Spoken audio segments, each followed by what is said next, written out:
Nos estamos preguntando cómo innovar prácticas educativas. Y aquí pues quiero reconocer pues la importancia que este espacio tiene tanto para maestros de educación preescolar, básica, media, secundaria, educación continua, como para personas profesionales que están buscando en este momento también otro camino, que han encontrado que pues definitivamente también virtualizar sus procesos, lo que han venido trabajando en la presencialidad se hace urgente, se hace indispensable, se hace necesario.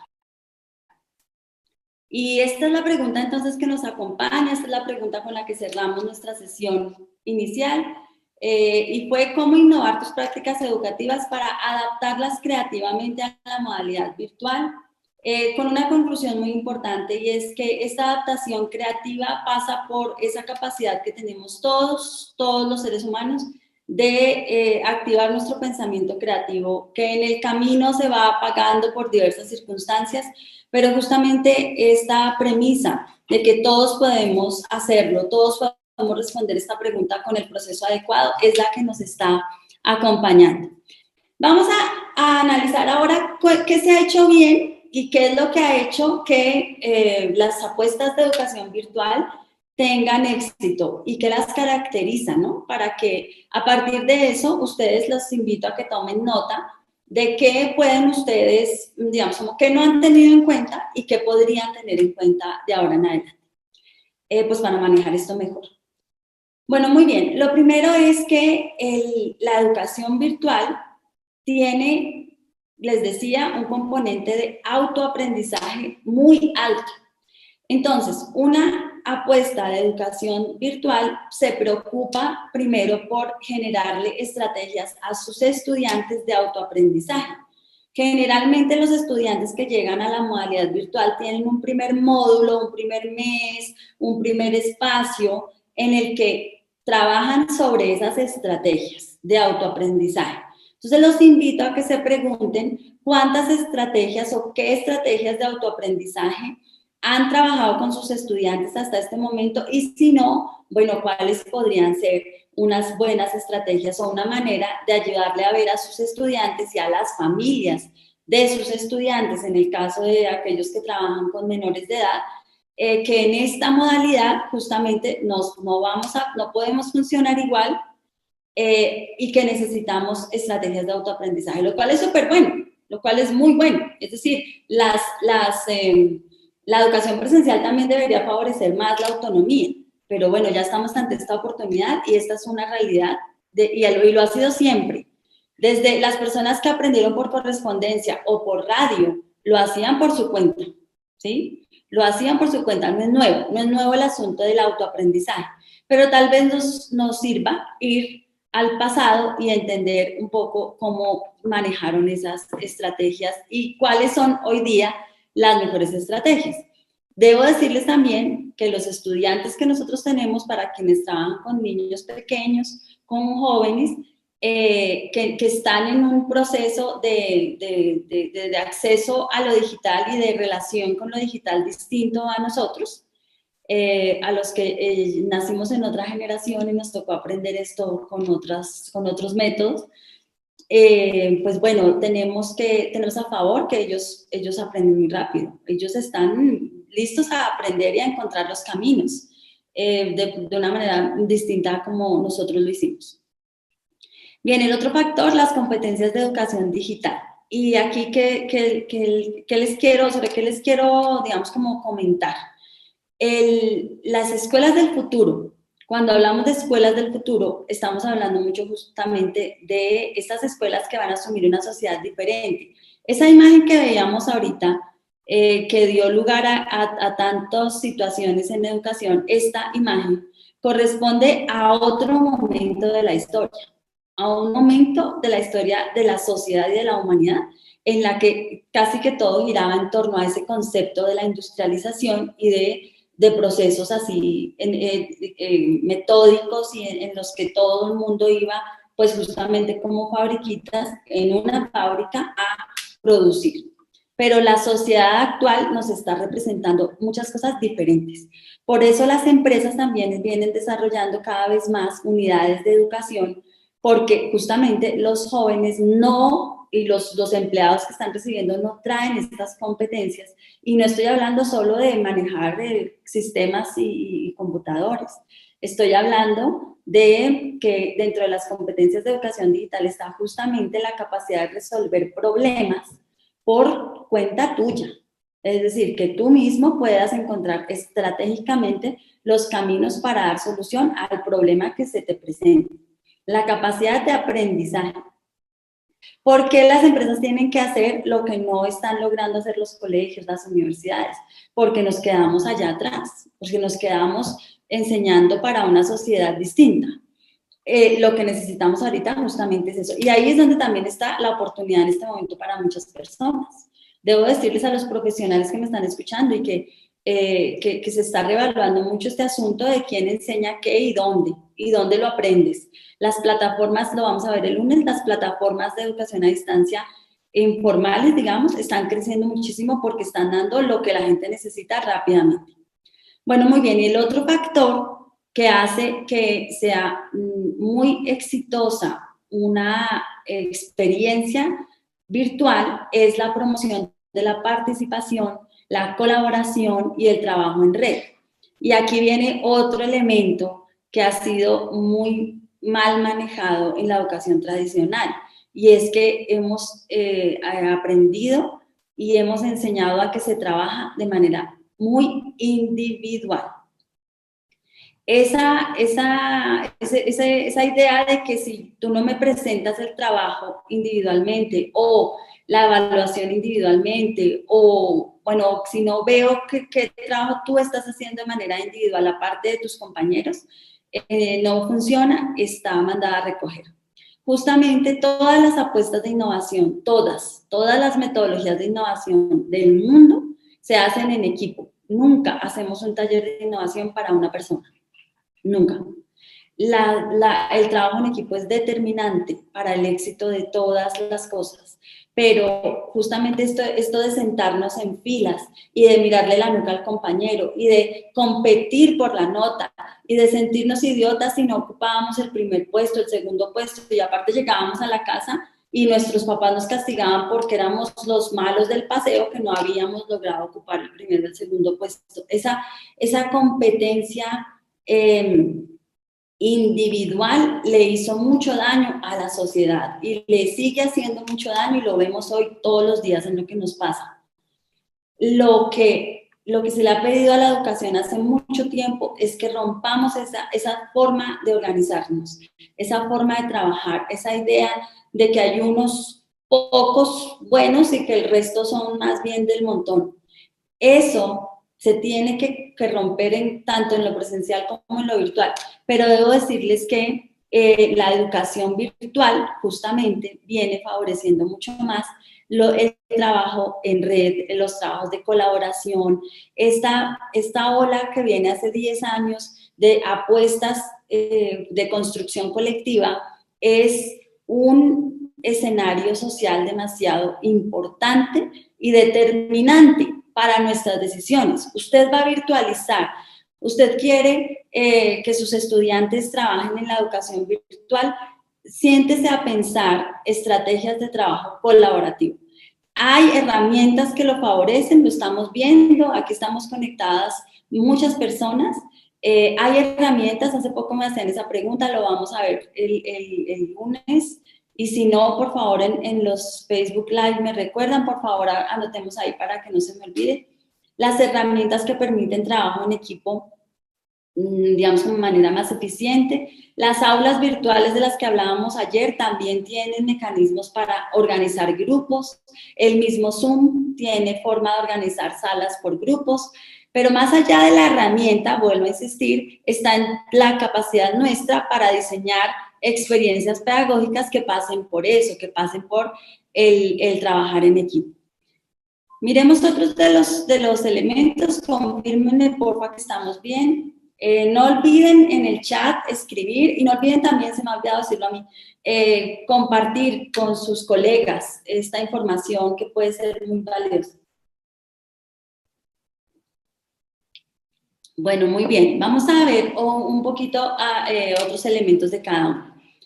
En las competencias de educación digital les decía que el trabajo por proyectos o estos enfoques como el aprendizaje basado en problemas, el aprendizaje basado en el reto, que es lo último y es muy interesante lo que pasa. Son apuestas, son enfoques pedagógicos que te ayudan a cumplir esas expectativas que acabamos de hablar. Si aprendemos a diseñar proyectos, al principio, como todo en la vida, puede representarnos un poco más de carga. Pero miren, yo trabajo por proyectos desde los 18 años, yo soy maestra desde los 17 años, y desde los 18 años conocí, no hagan cuentas, desde los 18 años conocí el trabajo por proyectos. He trabajado siempre con estos enfoques y hemos tenido resultados muy buenos en todos los niveles educativos, con niños, con adultos, siempre representa muchísimo más beneficio. Al principio tengo que sentarme a diseñar cosas, claro que sí, como todo, pero pues tenemos dos caminos, seguimos haciendo lo que ya sabemos que no funciona o intentamos algo que pueda darnos resultado, y les garantizo que si me creen, van a tener muy buenos resultados con sus niños, con sus jóvenes, con adultos, con la población con la que trabajen, si logran organizar un esquema de trabajo por proyectos. El aprendizaje en red, que ya lo mencioné, y otra cosa demasiado importante, y en la virtualidad se nos olvida, y es cómo interpelamos a los niños, a los jóvenes, a la población con la que trabajamos con relación a los desafíos del mundo real, cómo hacemos que se conecten con lo que está pasando en la vida real, con algo que les genere sentido. Si no hay creación de sentido, nada, o sea, es que ni una película me siento a ver si no crea sentido para mí, así de sencillo. Entonces, pero sí pretendemos que los estudiantes asuman que tienen que encontrarle sentido o encontrarle sentido, cuando la vida no funciona así, ni una relación de pareja.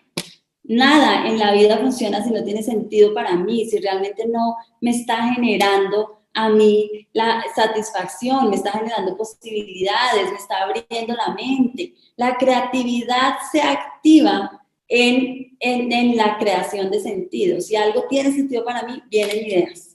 Vienen ideas. De eso se trata. Si algo no tiene sentido para mí porque no me conecta con nada, cerrado. Cerrado. No hay posibilidades. Otro factor muy importante en este ejercicio es el lugar del estudiante creador y del profesor como facilitador pedagógico. Una de las claves de este proceso es olvidarnos que nosotros somos la autoridad que tiene el conocimiento. Eso pasó cuando nosotros fuimos estudiantes, ya no. Nosotros no tenemos el conocimiento, tenemos las capacidades y tenemos la responsabilidad de desarrollar esas capacidades para acompañar el proceso, para facilitarlo, para, como lo que estamos haciendo en este momento, de pronto decirles, miren, por ahí no, es mejor por acá, ya vimos que, ¿por qué? Porque nosotros tenemos, cuando decidimos ser maestros, tenemos la responsabilidad de allanar el camino, de facilitarlo, de buscar estrategias, de ayudarle a las personas con las que trabajamos a encontrar sus propias estrategias. Es un rol muy diferente. No olviden hacer sus preguntas en el chat, por favor, y sus comentarios. Bien, vamos aquí a repasar algunas estrategias de autoaprendizaje muy rápidamente. Hablamos de estrategias cognitivas, cómo le proponemos a nuestros participantes, a nuestros estudiantes, estrategias, ejercicios de repaso, de elaboración, de pensamiento crítico, ¿ok? Es decir, muchas veces, más bien, nosotros nos concentramos demasiado en los temas, en los contenidos, porque así aprendimos nosotros, ¿sí?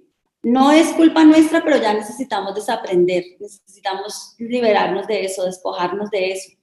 Necesitamos entender que ahorita deben primar las capacidades, el desarrollo de habilidades. Es más, lo estamos viendo, ya hay empresas que ni siquiera están preocupadas por los títulos. Las matrículas en las universidades están bajando y no es por el COVID, ya venía grave, por supuesto que esto lo altera, pero ya venía en un descenso muy grande. ¿Por qué? Porque los estudiantes están encontrando otros caminos para aprender para desarrollar esas habilidades. No quiere decir que no estén queriendo aprender. Entonces, ¿qué hacemos para lograr desarrollar esas estrategias? Ya voy a mirar las preguntas acá. Las estrategias metacognitivas. En el autoaprendizaje, cuando hablamos de autoaprendizaje, necesitamos aprender a entendernos, a entenderme. ¿Cómo aprendo yo? ¿En qué momento del día aprendo más? ¿Será que aprendo más si escribo, si leo, si escucho? Y lo mismo para quienes trabajamos con niños pequeñitos o para quienes somos padres de familia, ¿cuáles son las formas en que mi hijo, mi hija, mis estudiantes, mis chiquitines aprenden mejor? Una de las primeras cosas que cualquier profesor debería hacer es aprender a identificar estilos de aprendizaje. A propósito, recuérdenme compartirles el test de estilos de aprendizaje a los correos, porfa. Bien, es cómo aprendemos y qué hago yo para planear, para controlar, para autogestionarme y autorregular. Y el manejo de recursos, organización, aprendizaje con pares, búsqueda de ayuda. Tengo que darle a mis estudiantes, generar en mis estudiantes capacidades para hacer esto. Más que afanarme yo por seguir compartiendo el listado de temas. Los contenidos están, la información está. Ahí está, a un clic, a un clic. Nosotros vivimos otra historia, claro que sí, y es normal que estemos pegados a esa historia, pero eso ya tenemos. Parte del cerebro innovador, del espíritu innovador, es lograr despojarse de esa historia. Bueno, trabajo en red tiene que ver con muchas cosas, tiene que ver, la teoría de redes tiene que ver con el poder compartir recursos. Es decir, cuando yo trabajo con alguien, con un equipo, es porque podemos compartir recursos y podemos dividir fuerzas. En educación formal tenemos muchos temores del uso de las redes sociales. Sin embargo, cada vez va a ser más posible, digamos, como utilizarlas sin los temores normales de datos y estos asuntos. YouTube, por ejemplo, tiene un control muy grande en este momento sobre la información que se transmite para niños. Hay formas de tener canales completamente privados, solamente participan las personas que están dentro de la institución. Lo mismo pasa en Facebook. En Facebook tú tienes un grupo privado y solamente están las personas que tú decidas que están ahí. Y esas son maneras de proteger de alguna manera el ejercicio. Si no, pues hay que encontrar caminos para favorecer justamente este trabajo en red, este trabajo colaborativo, porque así es como funciona la sociedad. Es decir, el Internet nos dio la posibilidad de conectarnos con personas de todo el mundo, de compartir recursos con personas de todo el mundo. Les iba a dar un ejemplo hace un rato y se me estaba pasando. Creo que todos ustedes conocen Wikipedia. Wikipedia al principio fue muy satanizada por el asunto de que quién estaba dando el conocimiento, pero resulta que Wikipedia es una de las estrategias de construcción colectiva más poderosas que existen, o uno de los ejemplos grandes más bien de construcción colectiva. Las personas entran, aportan, pero incluso ellos mismos se regulan. Se regulan diciendo, no, esta información no es cierta, no, tengo esta que es mucho más reciente, y hay un control justamente en ese sentido de lo que compartimos. Las wikis son una herramienta, les dejo ahí la inquietud para que la busquen, porfa. Las wikis son herramientas que ayudan a construir colectivamente. En Google Docs tú puedes poner a los chicos a construir el documento, todos, o sea, a 5 manos, a 6 manos, y vas a tener en la posibilidad, todos tienen la posibilidad de ver qué aportó cada uno. Entre los mismos chicos se van, el aprendizaje entre pares es muy poderoso, eso también está demostrado teóricamente. Los chicos aprenden muchas veces mejor con sus compañeros, con sus amigos, que con los maestros. Esto también se favorece a través de este tipo de herramientas. Entonces, ese es digamos, dentro de las experiencias, las tendencias, de dónde sacamos esta información también. Nosotros hicimos un análisis de las plataformas digitales que tienen en este momento más estudiantes conectados. Una de estas tendencias es el asunto del aprendizaje colaborativo en red, es la creación de comunidades. Se van creando esas comunidades de aprendizaje que van ayudando, que se ayudan unas a otras, en las que no, repito, ya no se trata solo de lo que el profesor les da, sino que entre ellos mismos se comparten ideas, se comparten, no sé, por ejemplo, documentos, presentan su proyecto a los demás. Ese tipo de estrategias liberan mucho, empecemos por ahí también, liberan mucho la carga del maestro, pero además ayudan a conectar con los otros y ayudan a favorecer el trabajo entre pares y el aprendizaje entre pares. Muy bien, es lo que se conoce como aprendizaje social. Las empresas exitosas, los equipos exitosos son aquellos que logran realmente entender que es mucho más inteligente unirse a otros, a compartir recursos, a minimizar esfuerzos. Muchas cosas se lograrían, mucho estrés se lograría minimizar en este momento si nosotros maestros nos uniéramos a trabajar, a construir, a solucionar en equipo. Los que lo están haciendo en equipo me pueden dar la razón, que se facilitan muchas cosas, nos eliminamos mucha carga. Bueno, muy bien, queremos contarles un poquito unas experiencias que tenemos y tenemos unos invitados ahorita que van a compartir con ustedes también lo que ha sido su experiencia.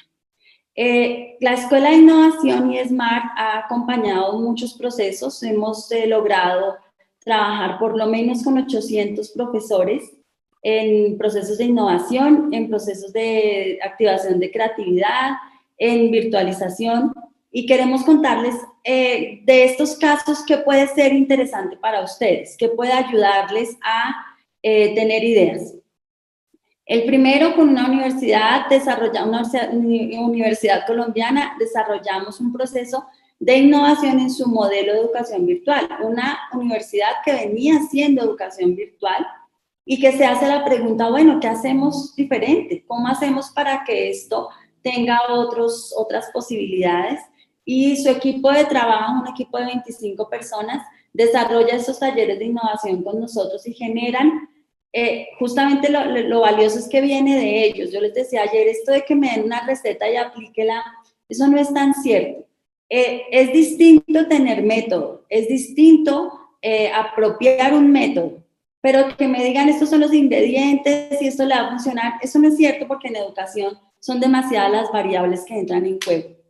Entonces ellos mismos desde su conocimiento, de su contexto, de su realidad, desarrollamos un trabajo realmente de 5 jornadas largas y se crearon 4 propuestas de innovación que transformaron, con los que se da la transformación de ese modelo de educación virtual. Entonces, fíjense que además de llevar mucho tiempo ya en educación virtual, se hacen la pregunta por cómo innovar, cómo hacerlo mejor, cómo hacerlo más eficiente, cómo lograr que sus estudiantes se conecten y hacen un proceso de análisis de su situación, de su contexto, de su realidad y luego creativamente activan ideas para solucionarlo, para su propio desafío. En educación hemos vivido mucho imposición de cosas de otros lugares y nos dicen esto, tenga, vaya, aplique esto y hágalo así. Eso no funciona porque, vuelvo a decir, no hay sentido. Si no hay creación de sentido va a ser muy difícil. Que las ideas deben nacer de ahí, de lo que yo identifiqué como mi realidad y como mis necesidades, bueno, con mis colegas en lo posible, pero no de algo que viene de afuera. Segundo, que con el método adecuado, con el proceso adecuado, lo que se hace siempre en una escuela de innovación es llevar el paso a paso para que logren activar ese proceso. El otro caso que quiero comentarles es un caso de innovación en educación experiencial. La educación experiencial es una propuesta que se basa fundamentalmente en el encuentro presencial. Entonces, pues imagínense lo que fue para estas apuestas de educación alternativa en el mundo, enfrentarse a la pandemia. Son apuestas que han superado muchas de las cosas que he mencionado acá, son apuestas que hace años dejaron de trabajar por contenidos. Hace años dejaron la calificación cuantitativa.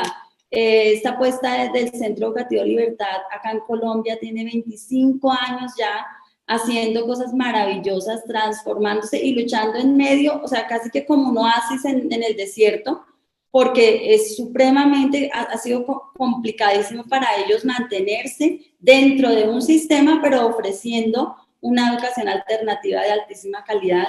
Y se encuentran entonces con este momento. Sus profesores, los 21 profesores, hacen con nosotros unos talleres también para encontrar solución a sus desafíos, ¿sí? A cómo logramos que, pues bueno, manejar estas cosas que tanto queríamos, que tanto hemos protegido, que la virtualidad no nos las acabe. Y también con el método adecuado, siguiendo paso a paso el ejercicio, paso a paso el proceso, logran entonces también generar 5 innovaciones, y lo que deciden al final es cada nivel, según el nivel, según las condiciones, según las características, adoptan alguna de esas innovaciones o varias. Entonces, encuentran en ellos mismos las soluciones. Y esa es la invitación para ustedes. Cada uno de ustedes puede encontrar en ustedes mismos la solución.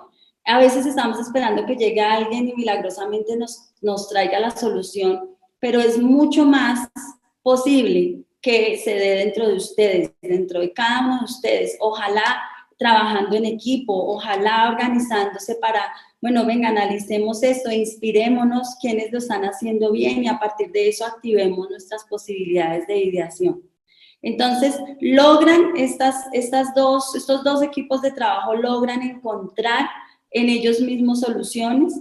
Fíjense que son casos de un caso, educación virtual. Ya venían haciendo educación virtual y aún así buscan innovar su modelo de educación virtual. El segundo caso, educación experiencial, que está fundamentada en la presencialidad, fundamentada en el trabajo directo, en el trabajo cooperativo, en el trabajo entre los niños y jóvenes, en la construcción colectiva, en el arte, y pues también tienen que repensarse, tienen que replantearse cómo salvaguardan esas perlas, esos tesoros en este marco de virtualidad y cómo logran estratégicamente pues encontrar. Fíjense que la pregunta que se hacían ellos inicialmente era ¿cómo hacemos para que nuestros profesores manejen las tecnologías? Y resulta que esa era la pregunta de menor importancia en el proceso, cuando entramos a escuchar a los maestros y a entender qué era lo que más les preocupaba. Sí era, por supuesto, entender cómo salvaguardamos y cuál sería la experiencia tecnológica que mejor nos ayuda a salvaguardar, pero con ese objetivo, salvaguardar lo experiencial y lo alternativo. Y el caso que vamos a abrir en este momento al equipo mismo que lo está haciendo para que ustedes los escuchen, es un caso de un equipo que se une justamente para crear una propuesta de educación virtual en este momento de coyuntura, en donde hay también una heterogeneidad con relación a la experiencia que tenían como docentes. Son profesionales, ya ellos nos van a contar un poco más de eso, pero también para mostrarles a quienes nos escuchan que esto no se trata de justamente como de la necesidad de tener todo el conocimiento pedagógico, pero sí la voluntad, la vocación de ofrecer un servicio educativo de calidad y de entender, pues bueno, cómo en este marco de virtualidad, pues podemos tener esas posibilidades. Entonces, voy a dejar de compartir pantalla para abrir las cámaras a el equipo de Aprimus, que nos va a contar un poco lo que ha sido su experiencia. Entonces, bueno, muchas gracias por acompañarnos en este momento. Están con nosotros profesores y personas en general de Latinoamérica interesados en cómo virtualizar en clave de innovación. Y queremos como conocer un poco la experiencia que ustedes han tenido en este ejercicio de virtualizar sus cursos. que les comenten un poquito de qué se trata lo que ustedes hacen primero y luego pues cómo ha sido un poco la experiencia. No sé si quieren de pronto Rocío y Carlos empezar, como para contextualizarlos y arranquemos. Tienen la palabra ustedes. Vale, gracias Marta por la invitación. Es un placer estar con todos ustedes y compartir de nuestra experiencia. Bueno, yo tengo una experiencia, soy contadora de profesión y mi experiencia en lo pedagógico ya data de varios años, pero siempre ha sido una experiencia presencial. El área en el que nosotros trabajamos es el área de aprendizaje para empresarios o formación para empresarios en formación continua o educación no formal. Siempre ha sido presencial y esta experiencia, bueno, también hay que decir que yo había tenido ya alguna experiencia previa en la virtualización de algunos contenidos y algunos cursos para entidades muy reconocidas aquí en Colombia, que están abiertos al público, también en la misma área de educación no formal, en un nivel de tecnología, de globalización, no solamente de la economía, sino del aprendizaje, de la información y de todos los aspectos casi cotidianos de la vida, que decidimos juntarnos. Somos ya ahorita, pues mis compañeros de equipo van a contarles, pero somos de diferentes profesiones y buscamos como crear contenidos que sean atractivos para los empresarios, pero sobre todo que sean muy útiles, porque en estos momentos, no solamente en Colombia, sino en el mundo, las personas necesitan optimizar los recursos que invierten en su formación. Entonces empezamos a ver cómo las posibilidades y con la experiencia previa que ya teníamos en otras metodologías de educación virtual, y encontramos que necesitábamos algo diferente, algo que no fuese solamente copiar la presencialidad a la virtual, a un ambiente virtual, sino que fuese un ambiente más dinámico, que interesara más al participante en mantenerse en contacto con los contenidos, con los formadores, con sus mismos compañeros de aprendizaje, y llegamos a eSmart, que nos ha ofrecido digamos, un acompañamiento muy importante en el tema de innovación, de encontrar formas diferentes, de llevarlo presencial a lo virtual sin intentar hacer una réplica exacta y sobre todo potencializando la posibilidad de transmitir y de conectarnos realmente para el aprendizaje con los participantes. Para mi caso, obviamente, no había tenido la experiencia virtual, pero sí había tenido, obviamente, la experiencia presencial, igualmente con varias entidades, especialmente de la capital en Colombia. Diría que esto es un cambio que se va dando poco a poco y que es fuerte. Realmente, diría uno, al principio lo ve muy complejo, demasiado dispendioso, y más sobre todo cuando en la mentalidad está usted o tiene resistencia al cambio. Si hay la resistencia al cambio, obviamente es uno de los principales pilares que le va a poner el obstáculo para no seguir adelante. Pero si uno tiene la mente abierta, definitivamente va a llegar muy lejos. Esto es cuestión de propósito. Y como acompañado con el propósito, digamos, la situación nos ha obligado a que tenemos que migrar a la parte virtual. Y obviamente no necesariamente tiene que hacerlo uno solo. Por fortuna, digamos que nosotros nos hemos hecho acompañar, pues aparte con el grupo que está íntegro y diría está interdisciplinario, pues esto nos facilita mucho para seguir adelante y virtualizar todos los contenidos que lleguen directamente pues, a los empresarios, no solamente a ellos, sino a todos los profesionales o personas que de alguna manera contribuyen a que pues obviamente haya desarrollo económico en el país y que necesitan del conocimiento. Y adicional a eso, pues obviamente nosotros contamos con eSmart, pues obviamente para todo el apoyo de virtualizar todos estos temas desde el punto de vista jurídico, legal, diría, desde el punto de vista de la ingeniería, de la producción, desde el punto de vista de la parte tributaria, financiera, de normas internacionales, nos ha facilitado, diría, realmente, y nos ha dado, diría, unas ayudas muy significativas para nosotros poder hacer un proceso mucho más fácil, mucho más ágil y efectivo, de tal manera de que los contenidos, sobre todo, que lleguen muy efectivamente a las personas, o en este caso, pues diría a los interesados en tomar este tipo de conocimiento. Entonces, IESMAR nos ha facilitado mucho y nos ha dado una orientación con su plataforma y con sus casos reales de poder llegar a, diría, a más gente en forma masiva, mientras que cuando estábamos en forma presencial, pues obviamente es un poco más limitado.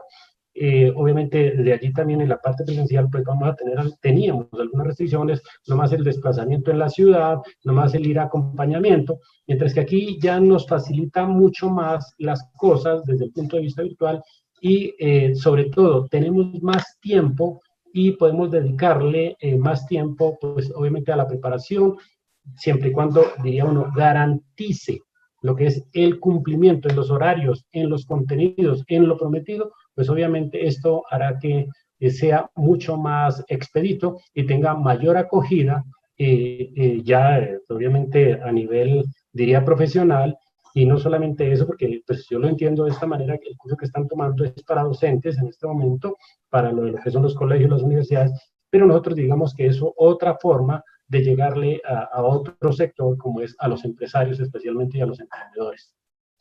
Importante anotar que me gustaría compartirles más bien que hay una diferencia muy importante entre la presencialidad y la virtualidad, que está fundamentada en que uno en el aula puede tener contacto directo con el participante, entender cuál es su situación particular, y no tenemos esa posibilidad a través de la virtualidad, a menos que sea una virtualidad online, por llamarla de alguna forma, o una presencialidad virtual, una cosa así. Pero normalmente en los procesos de virtualización uno no tiene ese contacto, uno en el aula puede ser más espontáneo, de pronto hasta se hace un chiste o algo dice algún participante que le sirve a todos los demás participantes. Uno no tiene esos recursos de contacto directo y de interacción espontánea con los participantes, y eso desfavorece mucho el proceso de uno pasar de la presencialidad a lo virtual. Entonces, ¿cómo mantener? Uno en el aula se esfuerza mucho por mantener la atención del participante y asegurarse de que de verdad está entendiendo lo que uno le está queriendo transmitir. Y uno también está enfocándose mucho en entender cuál es la necesidad particular de cada participante. Llegar a eso desde la virtualidad es un obstáculo muy grande, es un desafío muy grande, porque uno, además de los foros y de pronto algunos chats o algunos otros mecanismos que haya interacción directa, pero en algunos casos, algunas, digamos, plataformas no permiten, o algunos modelos de formación no lo permiten. Entonces, es muy complicado lograr esos objetivos en lo virtual, en un ambiente virtual, respecto a la experiencia presencial. Entonces, esa ha sido, por ejemplo, para mí uno de los grandes desafíos. ¿Cómo logro desarrollar contenidos y crear objetos de aprendizaje que de verdad le transmitan lo que yo quiero que transmitan? ¿Cómo logro asegurarme de que el participante está entendiendo lo que yo le quiero transmitir y que no sienta que se está relacionando simplemente con un repositorio de documentos? Obviamente para nosotros existen, obviamente diría no solamente para nosotros, sino para todos los que estamos en este medio, hay miedos, hay preocupaciones muy grandes de ese cambio. Y obviamente al principio va a ser así, eso para la mayoría vamos a pasar por ahí necesariamente, pero eso es superable. Aquí lo importante es, diría uno, cómo garantizar que los participantes puedan apropiar ese conocimiento, esa transmisión de la información, cómo mantener ese interés, es lo que realmente debería preocuparnos más, cómo lograr los objetivos virtuales para nosotros, obviamente, diría, preparar esos contenidos y al mismo tiempo, pues obviamente, hacerlos llegar a las personas interesadas en este. Va a haber, obviamente, también un miedo muy grande, diría, a la parte escénica, porque pues obviamente nosotros no estábamos acostumbrados a que pues uno se grabe en una pantalla, diría, o en una cámara, y obviamente de llegarle a las personas no es sencillo, no es fácil, y muchas veces, por más que lo intente, pues realmente va a ser complejo.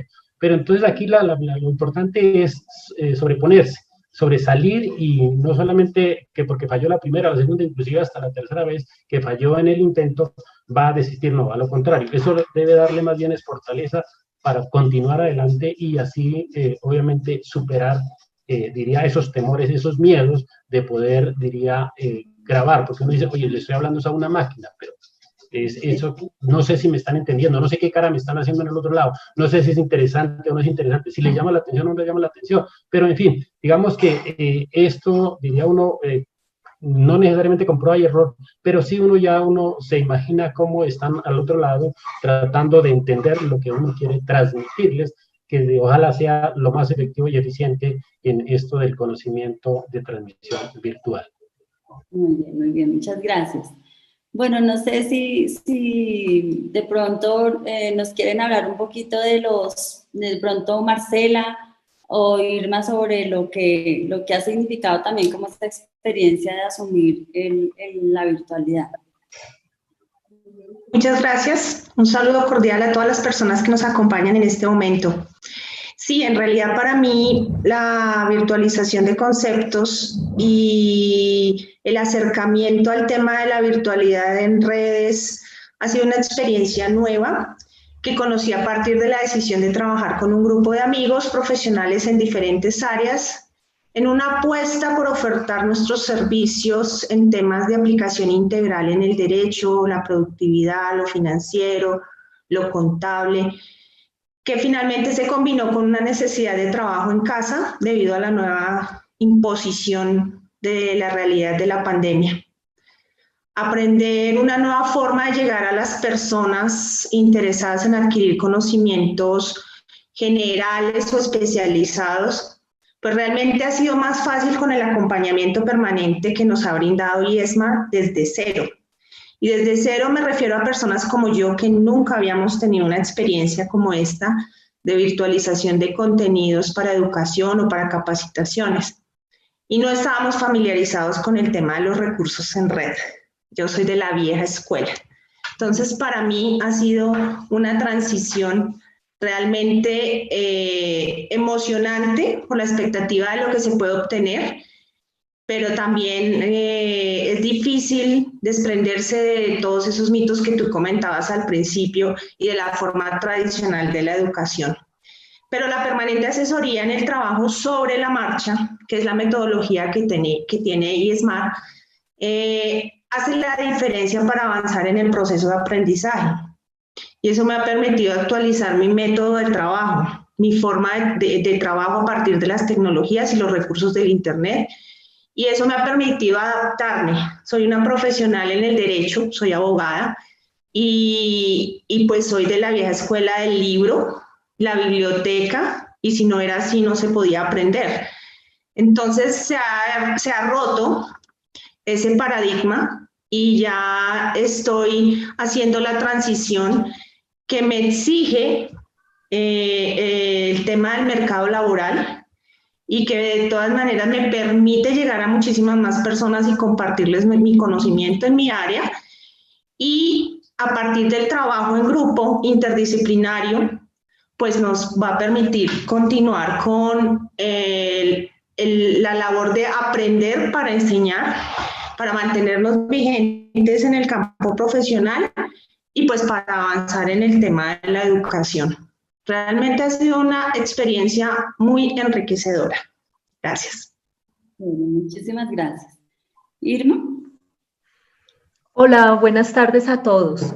Bueno, igual que Marcela, para mí esta experiencia es nueva. He tenido para mí la gran fortuna de contar con todo el apoyo de IESMAR, que me ha hecho ver otras formas de ejercer mi profesión. otras formas diferentes, no solamente desde una empresa, sino también desde el conocimiento.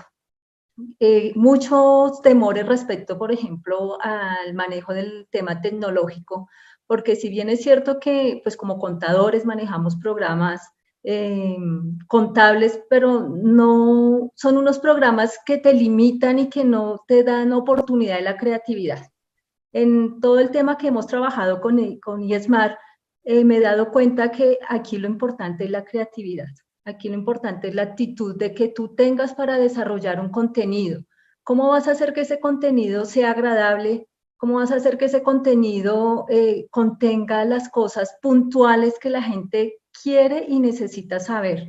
Porque acá hay que hacer un manejo también de todo el tema del tiempo, de todo el tema de cómo las personas puedan organizar y puedan dedicar y aprender lo que necesitan puntualmente. No se trata de hacer un dictado como de pronto se hacía en los temas académicos antes, que tengo el libro y les hago el dictado y me queda mucho más fácil pegarme de un autor, dejarles un trabajo para que ellos lo desarrollen y ya, y se acabó mi compromiso, o hasta ahí llegó mi compromiso con el alumno. Aquí pienso que hay un compromiso mucho más puntual, de mucho más esfuerzo en el desarrollo de los contenidos, porque le debes agregar como ese toque, digamos, como personal, ¿sí? Para poderle llegar, para que él realmente se interese. Otro tema que también he visto es cómo realmente los seres humanos, los que nos empujan, lo que más nos empuja al cambio es los temas obligatorios. Entonces, ¿qué pasó? Seguramente todos sabíamos que ya se desarrollaban cursos virtuales, que todo este tema ya existía, pero en nuestra cabeza, en nuestro sentir, seguía muy, muy vigente el tema de las clases presenciales. Ahora, sentimos el empujón y ya sí, tenemos todos los temores, no estoy preparado, porque muchas veces no estamos preparados porque la tecnología la usamos de acuerdo a la necesidad que tengamos. En este momento tenemos otros requerimientos, otras necesidades y simplemente las condiciones sociales en este momento nos están empujando a de verdad decidirnos y entender que la virtualidad ya llegó a nuestras vidas y nos va a seguir acompañando y va a seguir creciendo, porque este es un tema que hasta ahora está empezando, se está formando, pero ya sabemos que de ahí no nos vamos a salir, o sea, de ahí tenemos que seguir aprendiendo, tenemos que seguir untándonos de la tecnología para seguir desarrollando contenidos y muy seguramente no sé, las fiestas y todo lo demás, todos nuestros temas sociales, educativos, van a ser diferentes y van a ser virtuales y debemos aprender y tener la actitud, la flexibilidad de irnos hacia estos temas, o si no vamos a quedar fuera de la sociedad, vamos a quedar como si no existiéramos.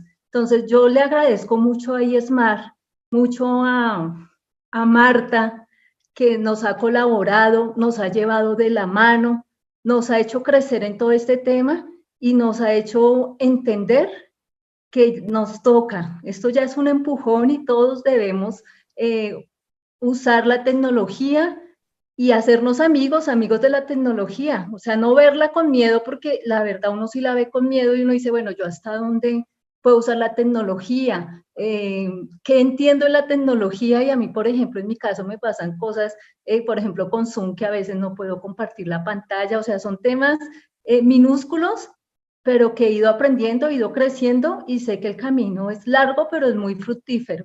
Y le agradezco de verdad a eSmart y a todos mis compañeros de equipo con los que estamos desarrollando todos estos contenidos. Muchas gracias. Gracias a ti. Bueno, y a propósito justamente de estos temores con la tecnología y sobre todo cómo manejar estratégicamente la tecnología, cómo asumirla estratégicamente, pues Román nos va a comentar un poco cuál ha sido la experiencia del equipo en ese sentido. Muy buenas tardes. Marta, primero que todo, muchas gracias por la invitación. Muy buenas tardes a todos.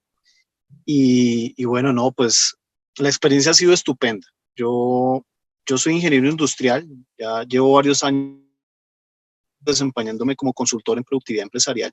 Y la manera que utilizaba en particular para transferir los conocimientos era mediante un canal presencial, mediante una comunicación directa. Y cuando nos enfrentamos ya a un proceso virtual, pues la metodología es totalmente diferente. Es totalmente diferente. Y por más años de experiencia y por más conocimiento específico que uno tenga en la materia que quiere compartir, pues la metodología virtual es un tema nuevo, es un tema diferente. Y algo que tiene IESMAR y algo que tiene Marta es que tienen ese saber hacer, conocen muy bien cómo acompañarnos en ese proceso de virtualizar, conocen cómo uno acortar el camino, cómo evitar cometer errores en el proceso de desarrollo de contenidos, de transferir ese conocimiento. Y yo pienso que esa decisión que tomamos como equipo, como este equipo de profesionales que estamos pues hablándoles sobre este proceso que estamos desarrollando con el acompañamiento IESMAR, nosotros hubiéramos podido tomar la decisión de hacerlo por nuestros propios medios, de haber nosotros empezado a buscar alternativas, pero yo creo que la mejor decisión fue haber optado por el acompañamiento de Marta, por el acompañamiento de IESMAR, porque en definitiva yo creo que si lo hubiéramos hecho de otra forma, hubiéramos cometido muchos errores, hubiera sido un proceso muy largo y no hubiéramos logrado lo que estamos logrando hoy en día, y es lograr obtener un producto que va a ser muy útil y de fácil aprendizaje para los usuarios. Herramientas, a pesar de que estábamos en el proceso de consultoría presencial, uno pensaba que de pronto conocía las herramientas y demás, y resulta que no, hay muchas herramientas por conocer. Marta nos ayudó a explorarlas, nos llevó de la mano a explorarlas, a cómo poder crear objetos de aprendizaje con herramientas que no necesariamente tienen que ser pagas, herramientas que son inclusive gratuitas y que no nos va a implicar un costo adicional, sino solo el hecho de poderlas conocer y de poderlas explorar. Cómo crear videos, cómo crear objetos de aprendizaje, cómo desarrollar PDFs, pero que sean amigables para la lectura de los usuarios del contenido, cómo crear videos que efectivamente sirvan para el aprendizaje. Y en realidad son muchas las herramientas, pues no sé si sea este el espacio para mencionarlas, pero lo que sí puedo decir es que ha sido un proceso muy enriquecedor, y yo pienso que estamos muy satisfechos con este acompañamiento que Marta nos ha dado y que IESMAR nos ha dado. Qué chévere, muchas gracias. No, pues muchas gracias por compartir esto, que hablan también pues desde lo que ha sido la experiencia de virtualizar. Pues vean que hay formas de hacerlo, ¿sí? Que hay maneras estratégicas de hacerlo, que hay procesos adecuados, que hay procesos que nos desgastan menos, que hay preguntas que hacerse mucho antes de las preguntas tecnológicas. En el proceso con Aprimus comenzamos por hacer justamente estas preguntas, por las que hemos denominado curriculares, por el qué, el cómo, el qué, el quién, a quién le voy a enseñar, el cómo le voy a enseñar, cuándo, saber elegir los momentos, elegir los tiempos, hacer virtualización desde cero, como les ha tocado a muchos de ustedes, pues tiene un camino, pero también el mensaje es no tiene que ser un camino tan largo. Fíjense que lo que quería compartirles es que a veces le genera una tensión y uno quisiera saber, como les decía, los ingredientes exactos, la receta exacta, pero la receta exacta está en cada uno de ustedes, en cada una de sus realidades, en la experiencia que cada uno de ustedes trae. Cada uno de ustedes ha vivido un camino en enseñar, y no solo en lo formal y no solo oficialmente, digamos, todos en la vida le hemos enseñado a otras personas algo, y en este momento pues queremos hacerlo en el nivel que sea, para el proyecto que sea. Si apropiar un método para poder virtualizar cualquier contenido o experiencia los haría sentirse súper bien. Y bueno, ¿qué otras cosas sienten ustedes y visualizan en este momento y puedan decir, yo soy un caso de éxito por esto?